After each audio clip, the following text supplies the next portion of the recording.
Mughal of India, the biggest untold holocaust in world history.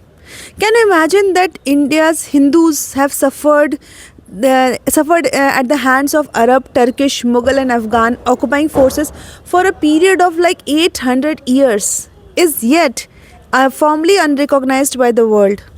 With the invasion of India by Mahmud Ghazni about 1000 AD began the Muslim invasion into the Indian subcontinent, and they lasted for several centuries.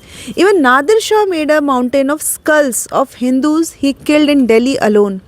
Babur raised towers of Hindu skulls at Khanua when he defeated Rana Sanga in 1527, and later he repeated the same horrors after capturing the fort of Chanderi. Even we talk about Akbar, we say Akbar as the greatest ruler, but you know that Akbar himself have ordered a general massacre of 30,000 Rajputs after he captured Chittorgarh in 1568. The Bahmani sultans had an annual agenda of killing a minimum of 1 lakh Hindus every year. The Holocaust of Hindus in India continued for, like as I've told, 800 years.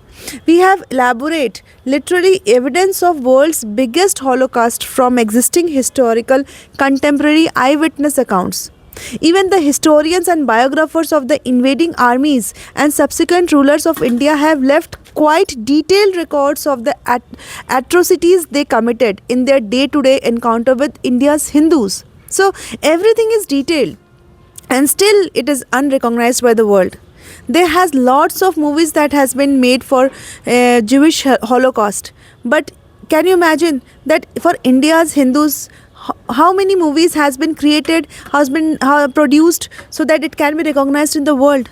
These contemporary records boosted about and glorified the crimes that were committed, and the genocide of tens of millions of Hindus, Sikhs, Buddhists, and Jainists, even the mass rape of women and destruction of thousands of ancient Hindu, Buddhist temples and libraries have been well documented and provided solid proof of world's biggest Holocaust.